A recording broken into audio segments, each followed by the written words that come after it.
So what I think I do pretty well is I steal. So I steal the best from the best minds.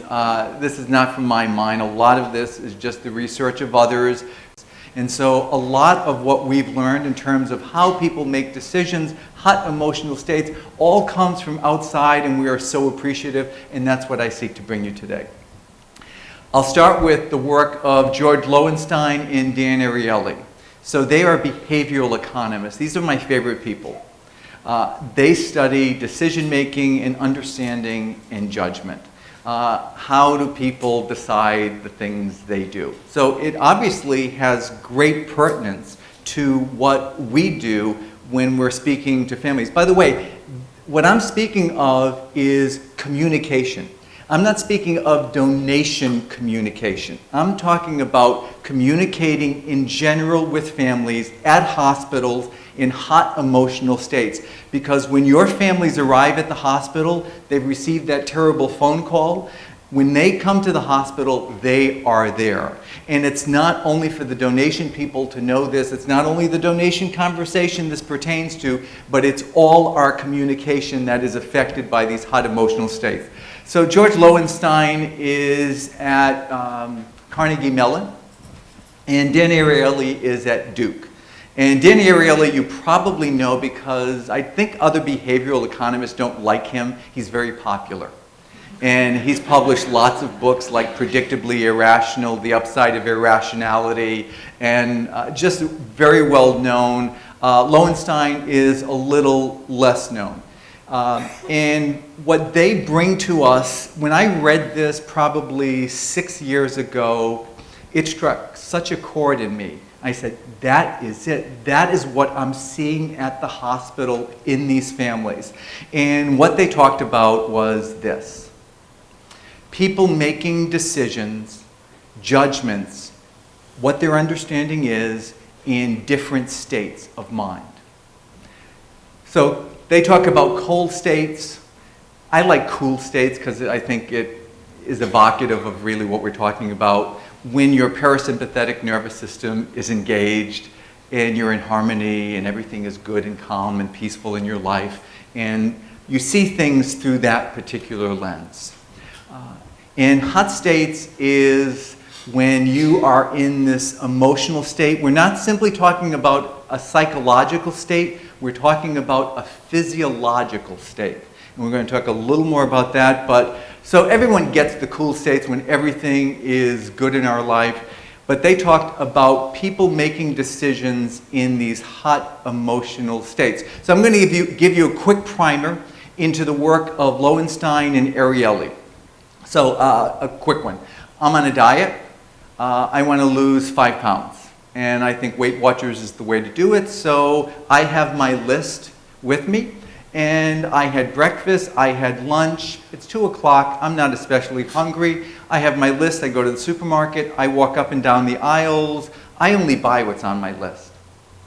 That's not the way we live. So really, I didn't have breakfast. I didn't have lunch. I didn't have dinner. It's 9 o'clock at night, and I'm really hungry. I have the same list. I'm in a hot state. So it doesn't matter what pushes you into a hot state. So I'm in a hot state. I have the same list.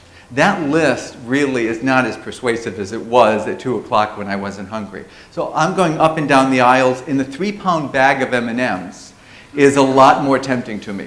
The ice cream, a lot more tempting to me. So in this little excited state, I make very different decisions, and that's why people have trouble with dieting, because it's easy when you're satiated not to eat, but it's when you're overtired, overworked, and hungry, you know, that little trifecta is really dangerous. In 1999, they did a study at the University of Manitoba, and they got the agreement of 168 terminally ill cancer patients to every 12 hours take the very same survey.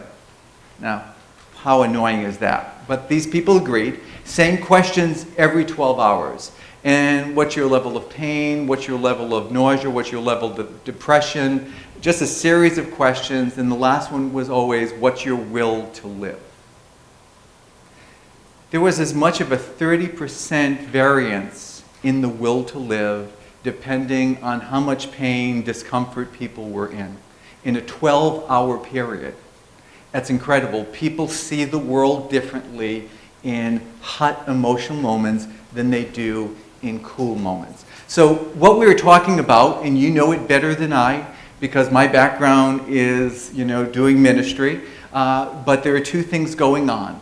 So in that hot emotional state, when there is a threat, and especially at a hospital, when there is a threat of someone dying, whenever loss is involved, people get to a hot state very quickly.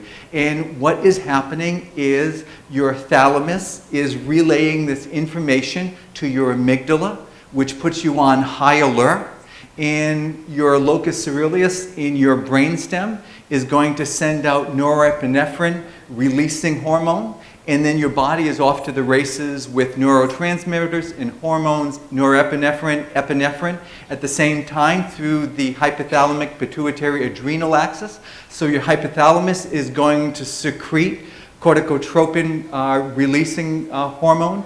It's going to kick in your pituitary to release corticotropin, ACTH, and then it's going to go through the bloodstream and get your adrenal glands, and then your glucocorticoids are going to flood. So you've got, and cortisol will spike to 20 times the normal level in these situations. So we're not speaking simply of a psychological fact, we're speaking of a physiological hijacking of the thinking brain by the emotional brain. That's what we're talking about in these hot states. So I'm going to give you the way they were able to have some fun and explain hot states in a way people would understand it. So they decided to do a study with males at Berkeley, and they did a sex study. So did anyone read the book Predictably Irrational?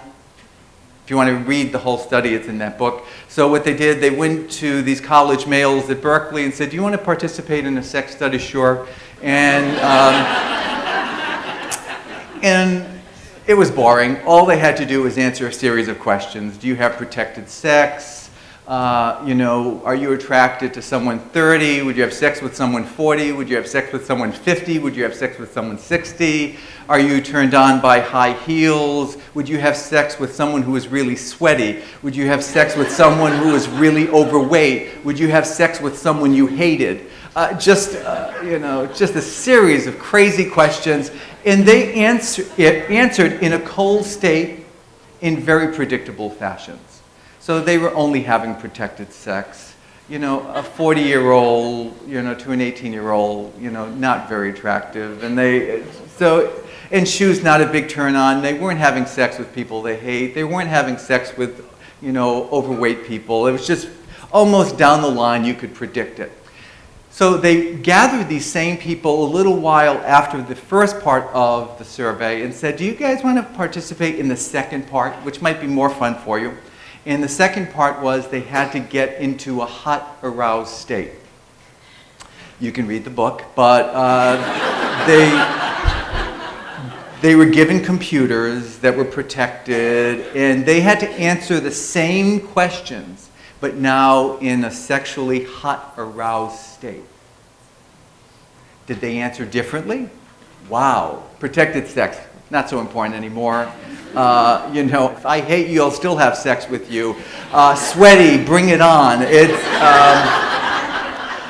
The bottom line was people make different decisions in hot states than they do in cool states. We're only meeting families in hot emotional states.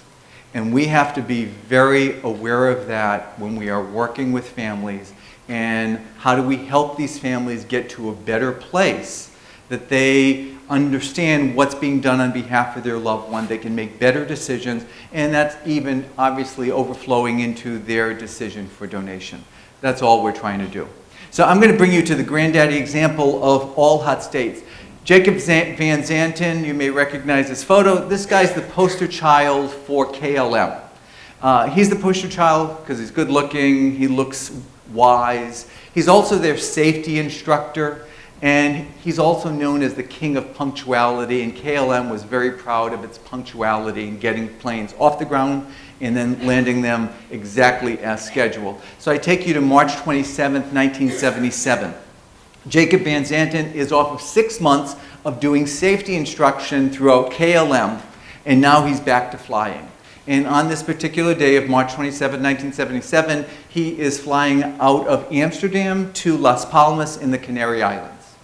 And he's on his way. He gets diverted because there's a bomb that goes off in the flower shop in Las Palmas.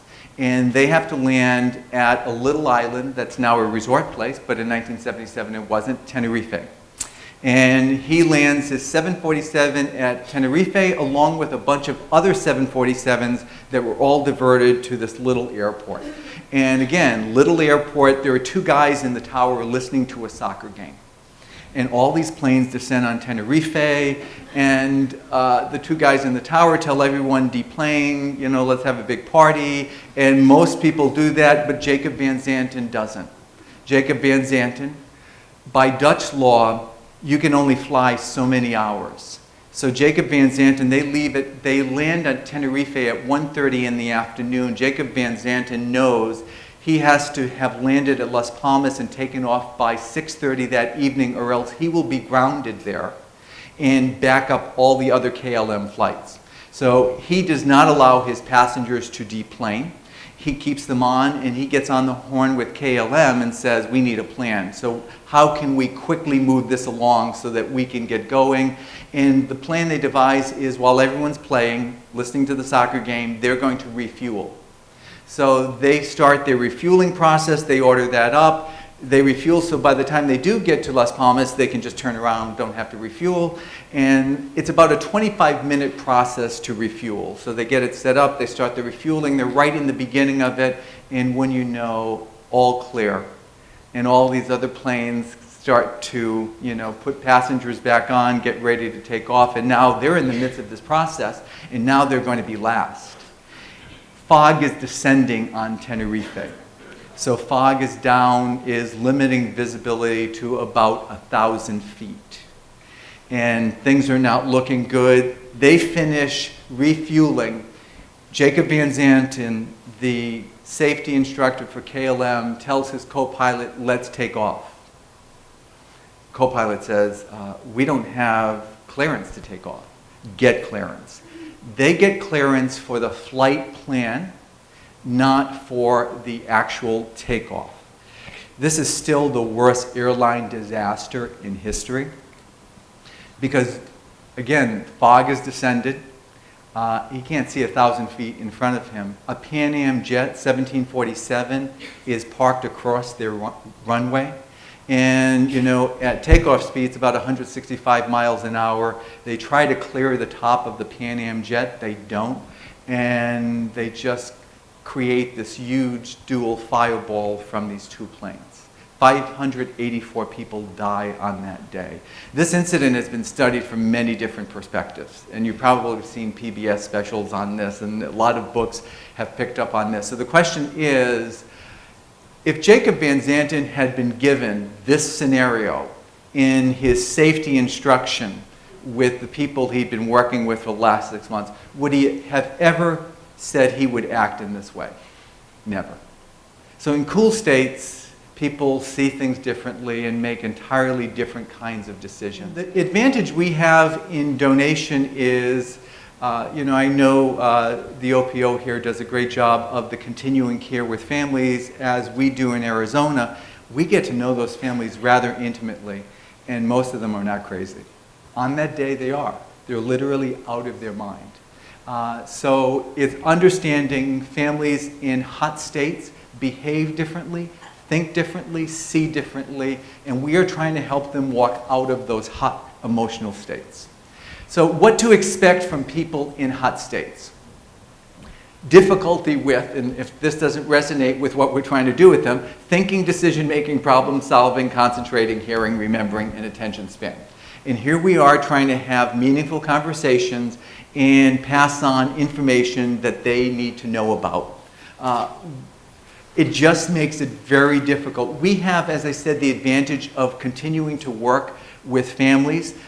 oftentimes I'm asking families, what do you remember from your time at the hospital? So I'm going to give you a few quotes, and you could do this, I'm sure, if you had families that came back to the hospital and visited with you. If you asked them, what did you remember from my conversation with you? It'd be interesting to hear what that was. So Tracy Sitek is an ER nurse from Scottsdale Osborne Hospital in Scottsdale. And on one day, her dad was rushed into her ER. He had a heart attack. He died in her ER. And when he went in, she was allowed to go into her own ER, not as a nurse, but just to be there as a family member. And these are her quotes as a very polished, professional, experienced ER nurse. And this is what she remembers from being in that hot state. Everything was in bits and pieces. I only have snapshots of the day. It wasn't a running film. This is not about donation, by the way. This is about the happenings in that ER. It was a blur of time. They were looking for the 12cc syringes. I knew where they were. I went to get them. I couldn't remember where they were. This was my ER, but the nurse wasn't there that day. The daughter was.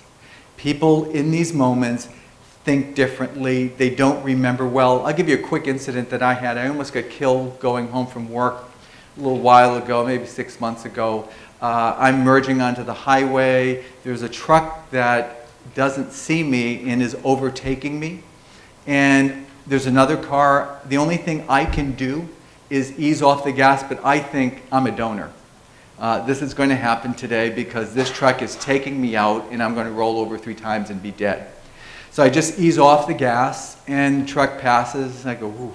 And I was really proud of myself at how coolly I had handled the whole thing. I wasn't shaking, I wasn't excited. So I got home and I had to call Verizon. And so I called Verizon and I had to change my service or something. And so I'm speaking to this woman and she said, okay, give me the last 4 digits of your social security number. So I give her the last 4 digits. And she said, no, that's not right. I go, what do you mean that's not right? Those are mine. So we're having I'm really getting heated, and I don't get heated. It's like I can tell you in the last 10 years I've been mad twice. That was one of them. I don't get mad. So, but I'm upset with this Verizon woman, and who has nothing to do like with me, and but I'm really acting in a strange way as I reflected back. And so I give her these digits, and she says, no, that's not right, I can't talk to you. I go, what do you mean you can't talk to me? And this crazy conversation we're having. So it wasn't till like a week later, I didn't call them back. A week later, we're doing our benefits, signing up again, and I put in the same 4 digits I gave that woman. That incident, that hot state of almost being killed, made me forget my social security number. I had to go back and look at that old card that you get when you're a kid because I really had forgotten it. That's what happens in these hot states. You think differently, you process differently, you certainly don't remember a lot of stuff. In the land of the sick, emotions are king. Any of you familiar with Daniel Goleman? He wrote Emotional Intelligence. The amygdala is central to fear and accounts for the sudden release of hormones in the body. It's a neural hijacking with the emotional brain paralyzing the thinking brain. And it really, we're talking about the amygdala. I don't like to use that term limbic system. If you know any of the work of Joseph Ledoux, who is a neuroscientist, he's tried to discredit that because we can kind of think of the emotional brain as the limbic system, and as we know, emotions, are processed even in the cerebral hemisphere and not just in this little, limbic system. So that phrase is going out of fashion. The one thing I've learned from being in hospitals is hospital staffs are still learning Elizabeth Kubler-Ross and DABDA, denial, anger, bargaining, depression, acceptance. And sometimes we'll go in and the nurse will say, I think they're in the denial stage. And truthfully, that was set up for grieving, and it was really set up for people who were dying. And then later she converted it for people who were grieving. But what we're talking about is people who are really having these emotional states, and what you will see is this. So all the emotions that you can try to classify with Elizabeth Kubler-Ross, it's just a flood of emotional upheaval that we are getting from this family in the amygdala, which again is our fear center. It keeps us safe, it keeps us alert, it keeps us, if there is a threat. When Darwin was doing a lot of studying on emotions, what he tried to do was he tried to put his face close to a puff adder snake that was behind a glass. And no matter how many times he would try to realize intellectually that the snake could not get him, he still would flinch and move away. Your amygdala has a memory unto itself. So not only does your hippocampus and other parts of your brain have memory, but your amygdala has memories, implicit memories of terrible things that might hurt you, and that's what PTSD is all about, that make you go, I'm afraid, and reactive. And the families we're working with, their amygdala is on overdrive. Quickly, how am I doing for time? Good. So I'll give you a quick example. You've probably followed this story, and that is of a car accident in Arizona. Kids are rushed. They had come back from Disney in California. They're rushed to the hospital. And when they get to the hospital, there are a few kids there, that are going into critical care. But there's one girl that has died, on arrival, and another girl who looks just like her who's going to go into critical care. And you've read the story. It was on AB. It was on, across the nation on every newspaper. And anyway, they don't want to tell the families that one girl has died, one is alive. We don't know which is which. So they start speaking to this family, these two families, in the waiting room and asking them to help them to understand which girl is which. And they ask them about scarring, teeth, tattoos, moles, anything that might help them. And just to get to the story quickly, they get it wrong. The hospital decides this is the girl that's alive, this is the girl that's dead. They tell the family, I'm sorry, your daughter has died, is going to the medical examiner's office, and the other girl goes into critical care. Anyway, the family of the girl that, they think she's died, a week later the ME has still not released the body, and they want, the funeral to take place, so they pressure the ME. The ME a week later comes out and says, this is not your daughter. Your daughter's in the hospital. This is the daughter of this family. You can just see this is a mess. And when, the interesting thing is both families wanted to sue the hospital they wanted to legislate that hospitals had to learn to communicate better with families. I mean, that's because they couldn't understand, all right, how did this happen that you didn't get these two people right? And then the hospital went back to the families and said, remember we sat down with you and we had these conversations about scarring, about teeth, about tattoos and moles, and what do you think the family said? You never spoke to us about that. Were they lying? No. This is either one of those aha moments or duh, because it's so obvious that people in hot emotional states don't remember a great deal. They don't process in the same way. What we're trying to do is break beyond this hot emotional state to a place that the families can understand what we're trying to speak to them about. We all have the same kind of work, and you're right, communication should be of essence in what we do. If there is a musical score playing, and I like visuals, as you probably can tell. There's not much content on these slides. But there's a musical score going on, and it's not a good one, in the heads of these families. So theme from Jaws and theme from Psycho. When that's going on in your head, you can't hear anything else. So if you need a reminder that these families are not hearing you very well, just think of that. What I always think this presentation is about is, you know how difficult it is for you to try to have a family understand what is going on inside the brain of their loved one?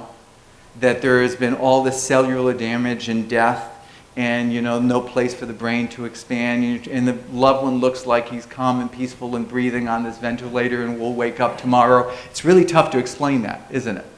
Well, what we're trying to do today is help us to understand what is going on inside the brain of that family that we're working with at the hospital.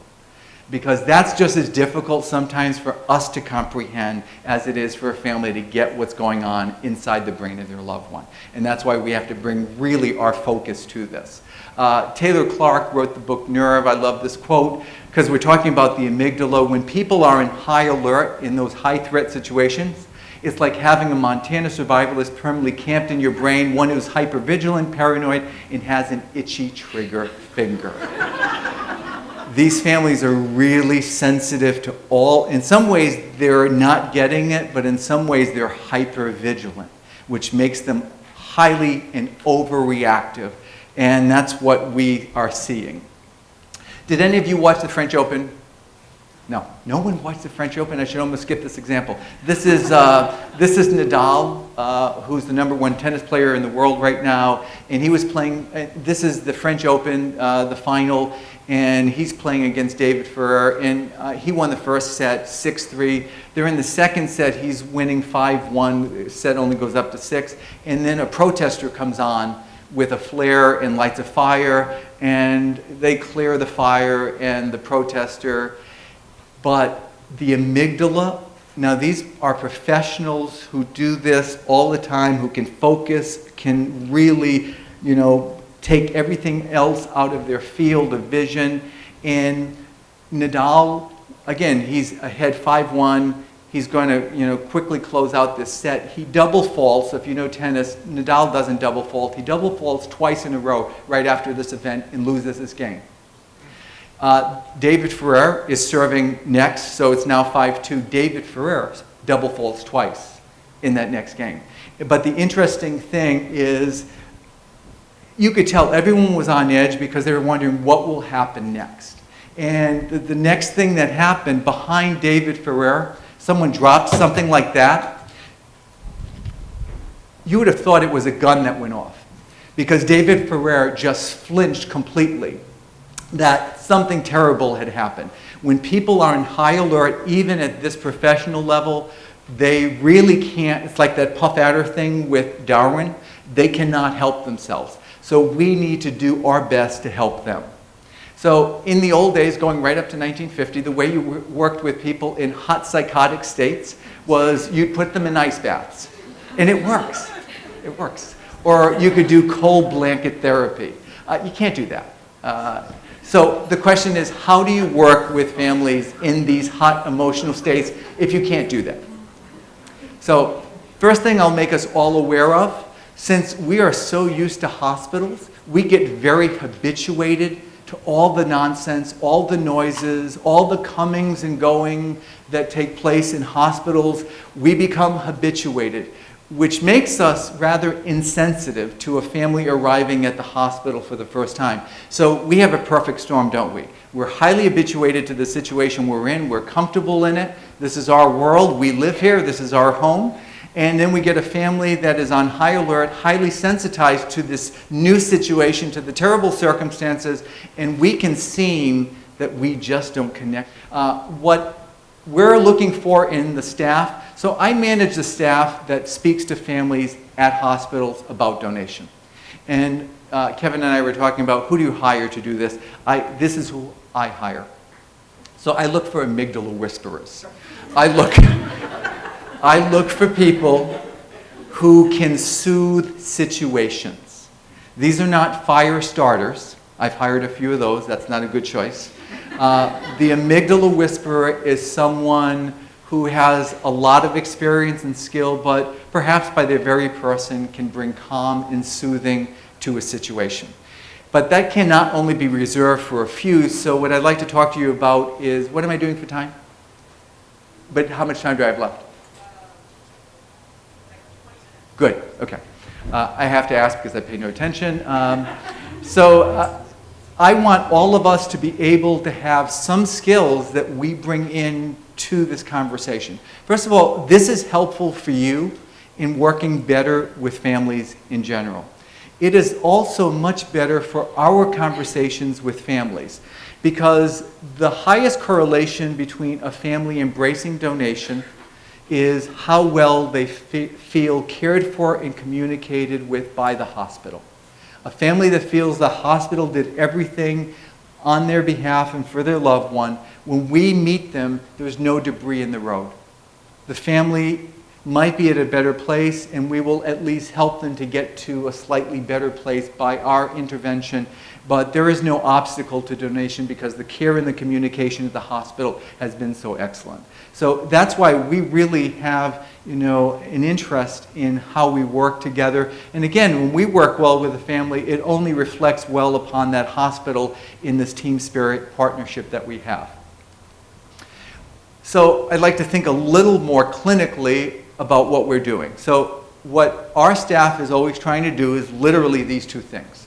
We are trying to re-engage the parasympathetic nervous system and the thinking brain. So that's very simple, isn't it?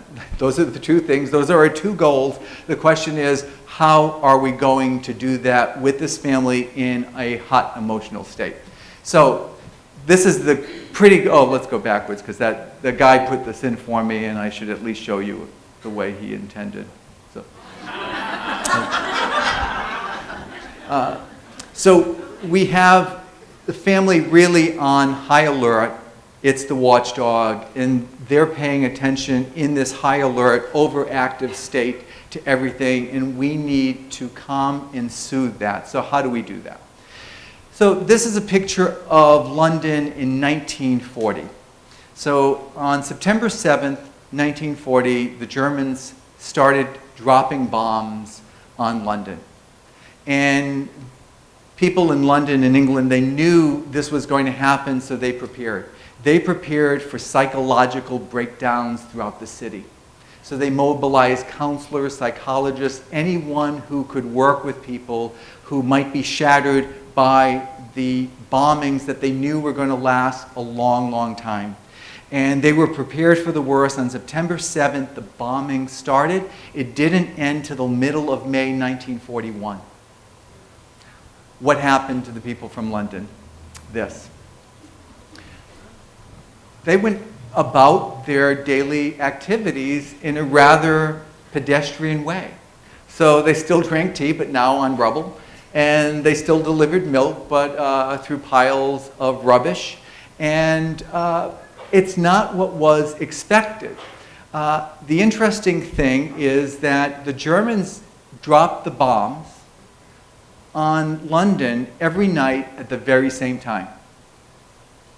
So what people in London did was they carried about with their daily activities, and then in the evening would go into the shelters. They'd have a little community in there, and then once the bombing stopped, they would emerge and they would carry on the next day. It became rather routinized for them.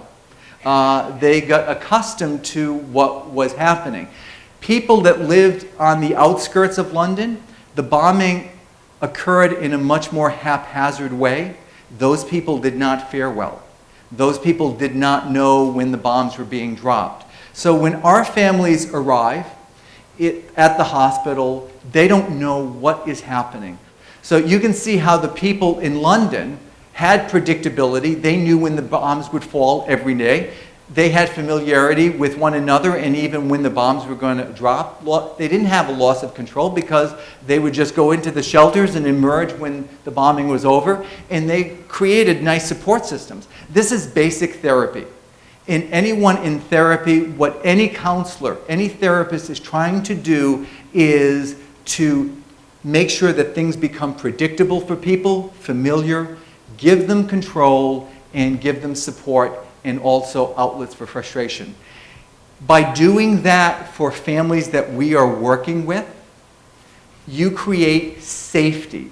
And the only way to get out of that high alert, that watchdog family, is to create safety, and safety is defined exactly as these things. So how do you make things more predictable? I realize things are unpredictable, but if a family is promised a conference at a particular time, if that time is broken, or if no one says the doctor will be about 15 minutes late and at least visits with that, things become unpredictable. I know we have all these different people, and if you're in a teaching hospital, these different people are coming. That just makes things very unfamiliar. How many of you have been on 3 successive shifts working with the same family. What is your dynamic with that family? Isn't it much better? Don't they trust you? Don't you feel more of a rapport? When we have continuity, it builds familiarity. Loss of control.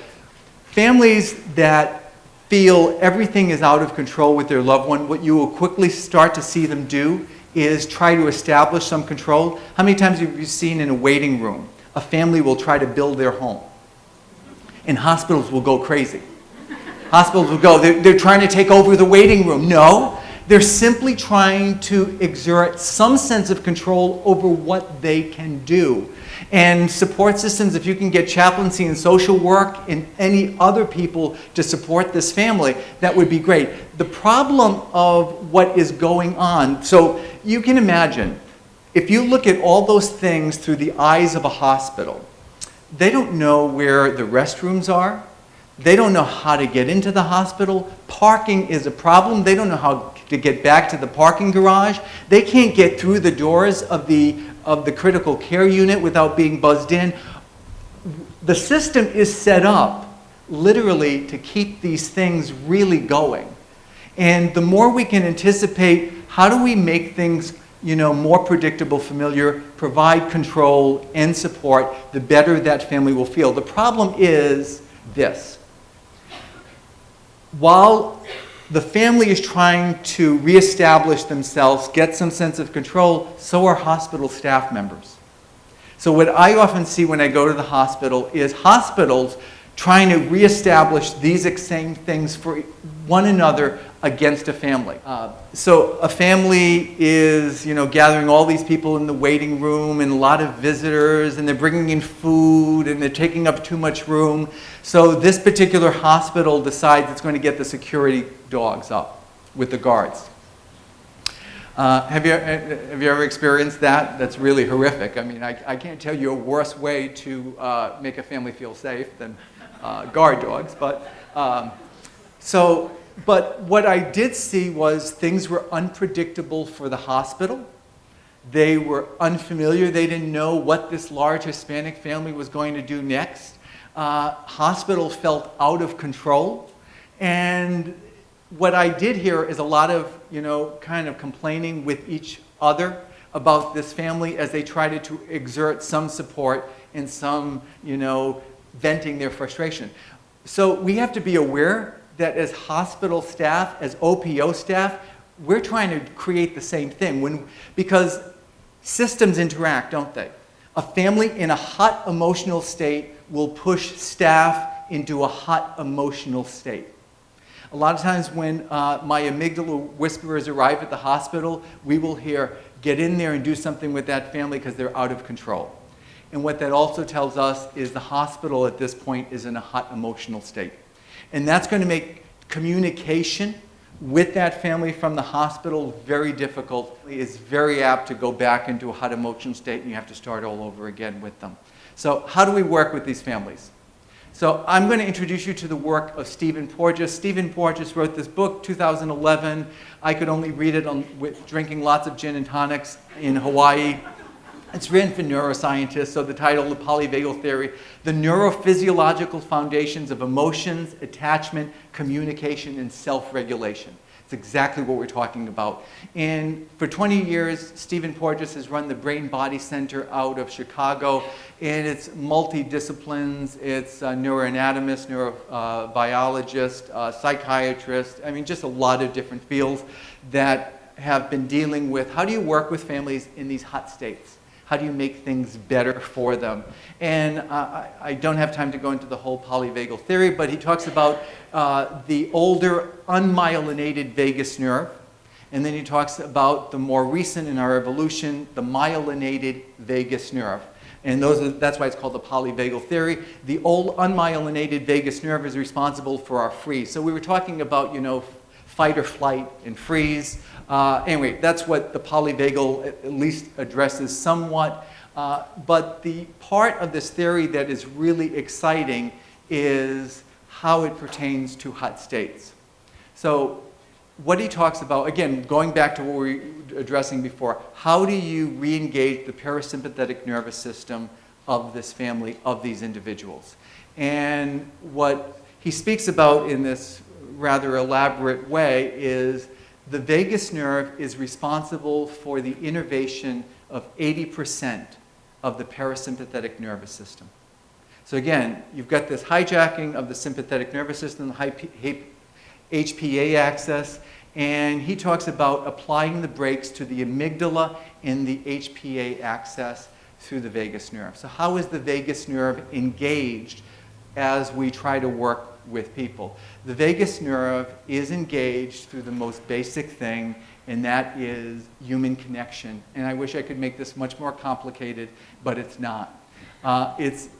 So the reason this works is the vagus nerve, connects the facial nerves and muscles, and the vagus nerve will also run to the heart, the lungs, the abdominal viscera.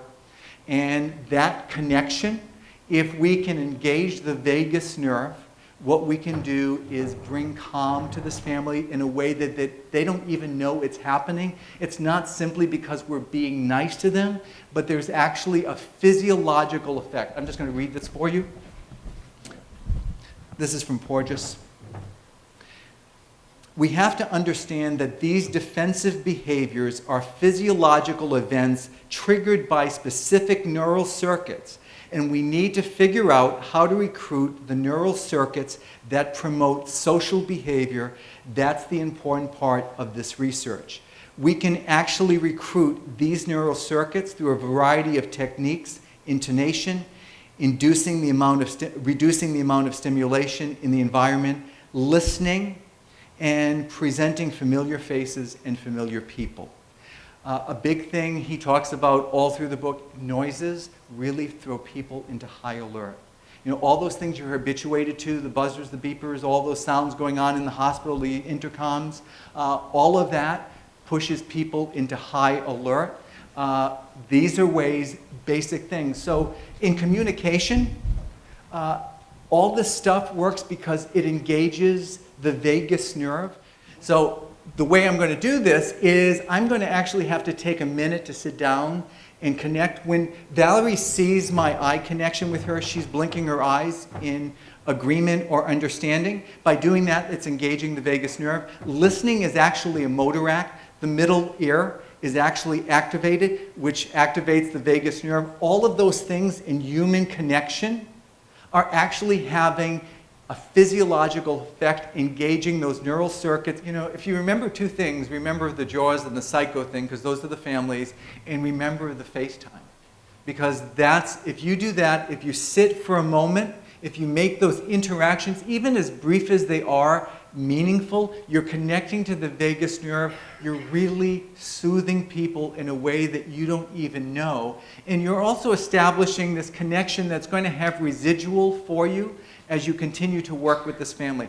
Very basic, it's FaceTime with kids. That's all we're doing with families at the hospital to make them feel safe and secure.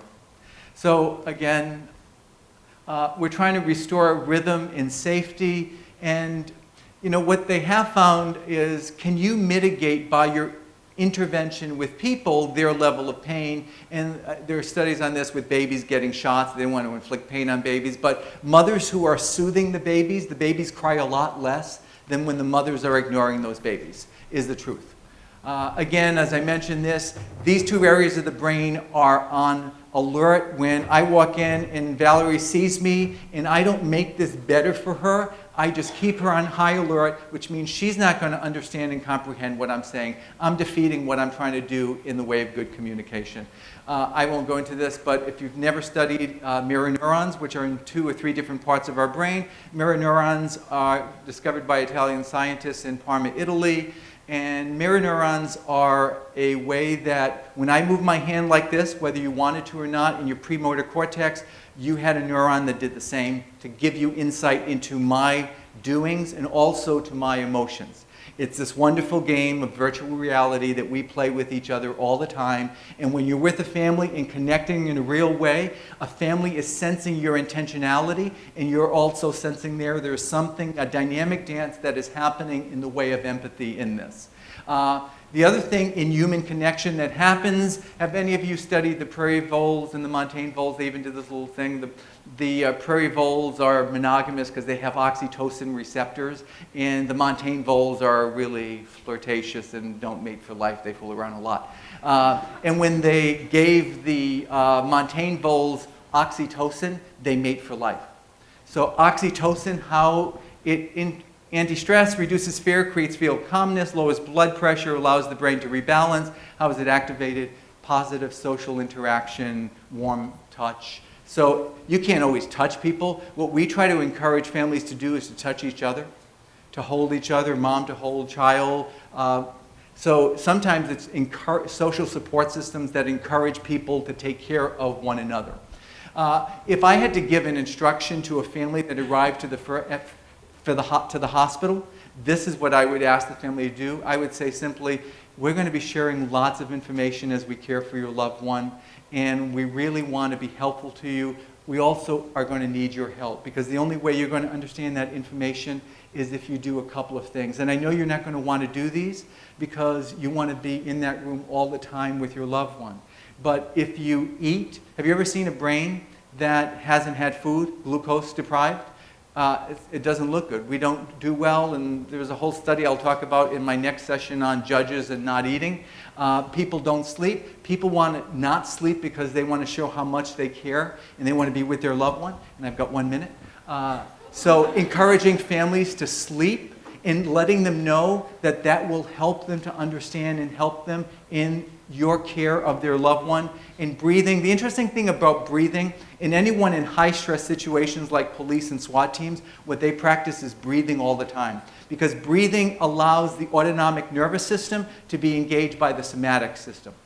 So if you get control of your breathing, you can actually control, you can lower your heart rate, your blood pressure, and you can soothe yourself. So reminding people deep breaths will help them. That's very good. I always say we don't have linear conversations because people don't remember. We only have spiraling conversations that we are always revisiting things again and again because we know people don't remember.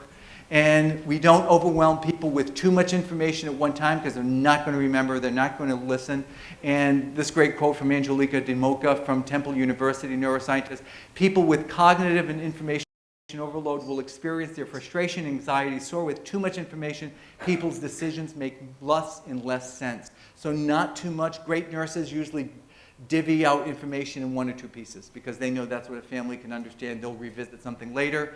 A big thing we find is we will name, I will. You know, nothing's worse than when you see a sign that says, stop. Stop. You've done enough already. When you name strength in people, you empower them. So if I see a mom taking care of her children, I'm going to say to that mom and affirm in that mom what she's done. I want her to find the power in herself because I'm going to call on that power a little later. So anyway, I've taken up all of your time. I am here, so I'll gladly answer whatever questions that you may have, and we'll be kind of piggybacking on this when I pick up with my next session after Alex. So thank you very much. Thank you, Marcel.